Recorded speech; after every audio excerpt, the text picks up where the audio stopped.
প্রধান অতিথির বক্তব্য নিয়ে আসার জন্য অনুরোধ করছি বাংলাদেশ ইসলামী ছাত্র শিবিরের কেন্দ্রীয় কার্যকরী পরিষদের অন্যতম সদস্য, কেন্দ্রীয় শিল্প ও সংস্কৃতি সম্পাদক, নোয়াখালী অঞ্চলের সম্মানিত তত্ত্বাবধায়ক, মেধাবী ছাত্র নেতা প্রিয় ভাই এইচ.এম. আবু মুসা ভাইকে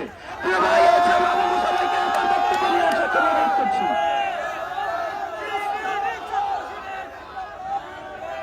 আউযু বিল্লাহি মিনাশ শাইতানির রাজিম। বিসমিল্লাহির রহমানির রহিম। ইসলামী ছাত্র শিবির বাংলাদেশের মাটির জন্য একটি অহংকার। আজকে 16টি বছর পর এইভাবে ওপেন প্ল্যাটফর্মে আমরা আজকের আয়োজন করতে পেরেছি জুলাই বিপ্লবের অসংখ্য 2000-এর অধিক শহীদের রক্তের উপরে দাঁড়িয়ে। প্রাণপ্রিয় ভাইয়েরা, আপনারা জানেন 1977 সালের 6 ফেব্রুয়ারি ঢাকা বিশ্ববিদ্যালয়ের কেন্দ্রীয় মসজিদ থেকে মাত্র 6 জন ভাইয়ের হাত ধরে এই ছাত্র শিবির প্রতিষ্ঠিত। তারপর থেকে শুরু করে আজ অবধি পর্যন্ত ছাত্র শিবিরের চড়াই উতরাই পাড়ি দিয়ে অনেক বেশি বাধাবেলা স্রোত মোকাবেলা করে আজ অবধি পর্যন্ত আমরা পৌঁছেছি। এর মাঝে দিতে হয়েছে আমাদের অসংখ্য ভাইয়ের রক্ত, অসংখ্য শহীদের লাশের মিছিল আমাদের এই শহীদি কাতারে যোগ হয়েছে। প্রাণপ্রিয় ভাইয়ের আমার, আলোচনার শুরুতে বিশেষ করে বৈষম্য বিরোধী ছাত্র আন্দোলনে এই গণ অভ্যুত্থানে যে সকল ভাইরা শাহাদাত বরণ করেছেন তাদের সকলকে আমি প্রাণ ভরে স্মরণ করছি, আল্লাহর কাছে শাহাদাতের মর্যাদা প্রার্থনা করছি, আল্লাহুম্মা আমিন। প্রাণপ্রিয় ভাইরা আমার, ইসলামী ছাত্র শিবির প্রতিষ্ঠিত হয়েছিল বাংলাদেশের একেবারে আপ টু বটম পর্যন্ত সকল জায়গায় সুন্দর, সৎ, যোগ্য এবং দেশপ্রেমিক নাগরিক তৈরি করার জন্য এবং নাগরিক উপহার দেওয়ার জন্য। প্রাণপ্রিয় ভাইয়েরা আমার, সততা, দক্ষতা, যোগ্যতা এটা ছিল হচ্ছে ফ্যাসিবাদ সরকার, খুনি হাসিনা স্বৈরাচারী সরকারের সবচেয়ে বড় ভয়। কারণ সততা সহ কেউ যদি নেতৃত্বে যায় তারা মদ খাইতে পারবে না, তারা বোতল খাইতে পারবে না, তারা ঘুষ খাইতে পারবে না, তারা বৈষম্য করতে পারবে না। এটা ছিল হচ্ছে তাদের প্রথম ভয়। তার কারণে ইসলামী ছাত্র শিবিরের পেছনে বিগত স্বৈরাচারী সরকার একেবারে আঠার মতো লেগেছিল, কিন্তু শেখ হাসিনা জানে না।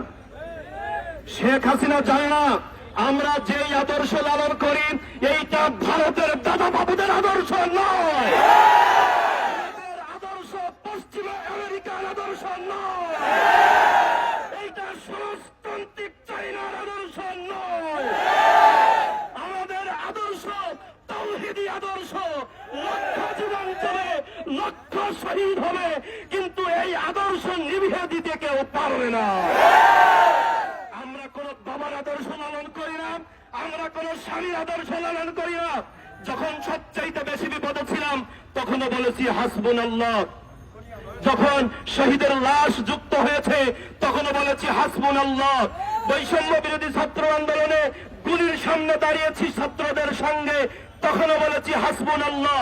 28 অক্টোবর গুলির সঙ্গে দাঁড়িয়েছি, তখনও বলেছি হাসবুনাল্লাহ।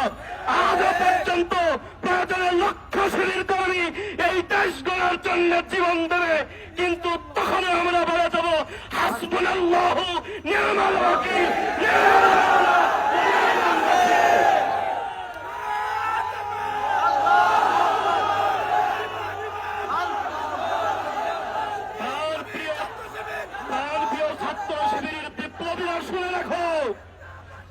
প্রাণপ্রিয় ছাত্র শিবিরের বিপ্লবী সৈনিকরা, তোমরা শোনো, বাংলাদেশ ইসলামী ছাত্র শিবিরের সেক্রেটারি জেনারেল উনি বলেছেন অবশ্যম্ভাবী আর একটা বিপ্লবের জন্য প্রস্তুতি নিতে।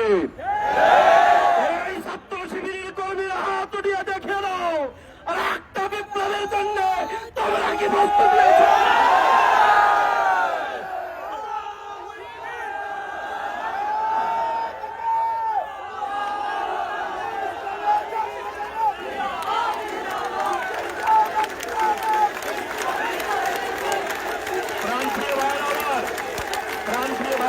রাস্তায় যানজট বেড়ে যাচ্ছে, আমরা বেশি সময় নিতে চাই না। আমি একটি কথা শুধু বলতে চাই, বহুত দিন পরে সকল বৈষম্য দূর করে সুন্দর একটি বাংলাদেশ গড়ার প্রত্যয়ের সময় এসেছে আমাদের। আমরা ভেবেছিলাম ফ্যাসিবাদ সরকার শেখ হাসিনা খুনি হাসিনা পতনের পরে একটি সুন্দর বাংলাদেশ গড়ার জন্য অন্তর্বর্তীকালীন সরকার দ্রুত এগিয়ে যাবে, কিন্তু আমরা দেখতে পাচ্ছি আজও পর্যন্ত সচিবালয় থেকে শুরু করে গ্রামের ইউনিয়নের অফিস পর্যন্ত সব জায়গায় বুক ফুলিয়ে ফ্যাসিবাদের দোসররা ঘুরে বেড়াচ্ছে। তোমরা সাবধান হয়ে যাও। মার্চ ফর 32 ধানমন্ডি 32 এইটা তোমরা দেখেছো, একটু ঘুষ করেছো তাই। তোমরা যদি সচিবালয় থেকে এই আওয়ামী দোসরদেরকে না সরাও, বাংলাদেশের সাধারণ জনগণ, বাংলাদেশের ছাত্র জনতা মার্চ পর সচিবালয় করতে বাধ্য হবে। আমরা সকল জায়গা থেকে আমরা গণতন্ত্র মানি, গণতন্ত্র পছন্দ করি, একে অপরকে সহযোগিতা করা, কথা বলে যার যার দলের কাজ, এইটা স্বাভাবিক। কমপক্ষে গতকালকে রাত্রে এটা বুঝে গেছো ফাঁসিবাদ সম্পর্কে পুরো বাংলাদেশের মানুষ এক। আমরা কোন ফাঁসিবাদকে জীবন দিয়ে হলেও বাংলাদেশে আর ফেরত আসতে দেব না। আর একটা কথা সাবধান করছি, কেউ যদি ফাঁসিবাদ হয়ে পুনর্জন্ম নিতে চায় অথবা নতুন করে করে ফাঁসিবাদ যদি গড়ে উঠতে চায়, ছাত্র শিবির এটাও হতে দেবে না।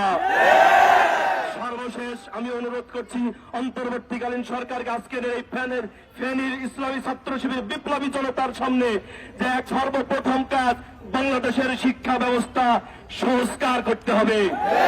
বাংলাদেশের শিক্ষা ব্যবস্থা থেকে সমস্ত প্রকারের দূষিতকরণ জিনিসগুলো বাদ দিতে হবে।